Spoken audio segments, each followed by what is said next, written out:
speciale elezioni. Interviste e commenti sulle prossime elezioni. Ben ritrovati agli amici di Radio Veneto 1, un nuovo spazio di approfondimento per presentare candidati e programmi in vista delle elezioni politiche del prossimo 4 marzo. Nostro ospite Andrea Arman, ben trovato. Buongiorno a tutti. L'avvocato Andrea Arman, che è candidato per il Movimento 5 Stelle nel collegio della Camera dei Deputati, collegio uninominale di Montebelluna, Asolo, Pieve di Soligo, collegio trevigiano. Andrea Arman è anche, molti di chi ci ascolta o chi ci guarda in video lo conoscerà in questa veste, è presidente del coordinamento delle associazioni dei soci Banche Popolari Venete, Don Enrico Torta. E allora Arman, io vorrei proprio partire da qui e chiederle perché un rappresentante dei risparmiatori, secondo lei, perché ovviamente questo è, come dire, lo spirito della sua candidatura, perché è utile che ci sia un rappresentante dei risparmiatori in Parlamento? Perché nel Parlamento si fanno le leggi. Il problema che ha colpito i risparmiatori veneti, il tessuto socio-economico veneto, è un problema sociale, non è una crisi aziendale e deve essere risolto dalla politica attraverso le leggi, e quindi il Parlamento sarebbe la sede più appropriata nella quale andare ad affrontare il tema così vasto, inquietante e purtroppo non concluso della crisi delle banche popolari venete. Un tema non concluso, insomma non si è fatto abbastanza, il Parlamento non ha fatto abbastanza finora. Non è stato fatto abbastanza dal Parlamento, che se fosse probabilmente il Parlamento avesse fatto meno, anzi il governo, il Parlamento soltanto come voto di fiducia sarebbe stato meglio.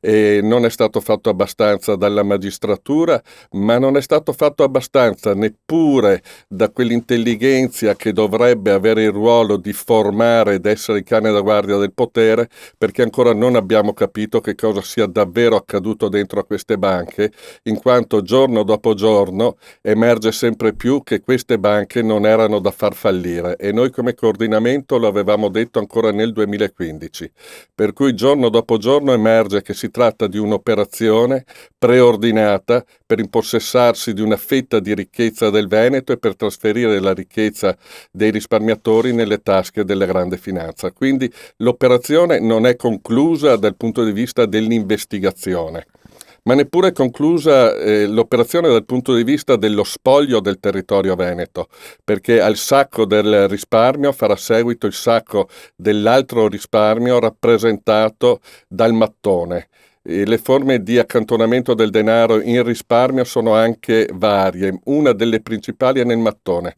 Il mattone subirà un'aggressione importantissima nei prossimi anni, e io credo sia importante che tutti i risparmiatori, tutti i cittadini che sappiano, siano al corrente di questo rischio ed in questa elezione possano scegliere in maniera tale di poter difendere il frutto del loro lavoro. Ma si può fermare questo sacco? Certo, tutto si può fare a questo mondo, basta avere la volontà ed i numeri.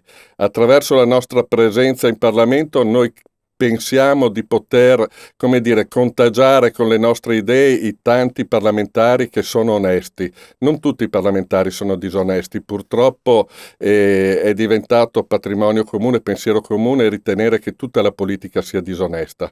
Io invece sono convinto che ce ne sia parecchia di non davvero buona, ma ci sono anche persone per bene. Noi pensiamo di far leva su quelle persone anche al di fuori del movimento nel quale io in questo momento corro per il seggio alla Camera.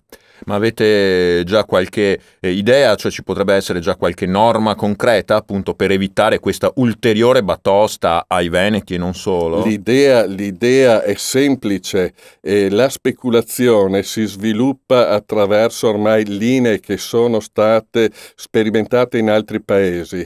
La speculazione che ci sarà sui crediti deteriorati, su quelli che vengono chiamati NPL, è già stata sperimentata in altri paesi.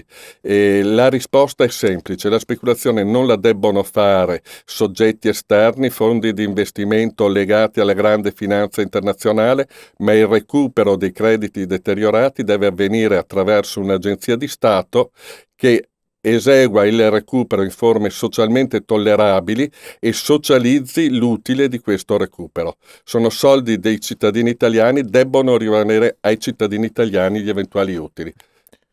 Andrea Arman, questa scelta appunto di correre per il Parlamento e cercare di incidere, come ci spiegava, vi sta però attirando anche parecchie critiche, proprio come movimento di risparmiatori. Noi stiamo vivendo un momento difficile sul piano della comunicazione, perché siamo oggetto di attacchi da tutte le parti. Io personalmente sono stato oggetto anche di attacchi abbastanza feroci, specialmente dalla senatrice Puppato, la quale, in carenza di argomenti politici, culturali e morali sui quali confrontarsi con me, continua a lanciare fango. Me ne dispiace. Noi vorremmo avere un terreno di scambio di idee, non un terreno sul quale ci si lancia palate di terra. Ma non era meglio, come dice qualcuno, forse mantenere un'imparzialità del movimento dei risparmiatori, un'imparzialità partitica? Sì. Guardi, prima di fare la scelta di scendere direttamente in campo, noi abbiamo fatto un giro esplorativo per cercare nei vari partiti un raccordo ideale affinché sostenessero la posizione dei risparmiatori. Non lo abbiamo trovato, gioco forza, poi siamo dovuti scendere in campo direttamente. Grazie ad Andrea Arman, candidato per il Movimento 5 Stelle, in rappresentanza, come ci diceva, dei soci delle ex banche popolari del coordinamento Don Torta, candidato alla Camera nell'uninominale nel collegio di Montebelluna, Asolo, Pieve di Soligo. Grazie per essere stato nostro ospite. Grazie molte, un saluto a tutti. Grazie anche da parte mia a tutti voi per averci seguito. Vi rinnovo l'appuntamento con i prossimi spazi dedicati alle elezioni politiche 2018, sempre sui canali di Veneto 1. Speciale elezioni. Interviste e commenti sulle prossime elezioni.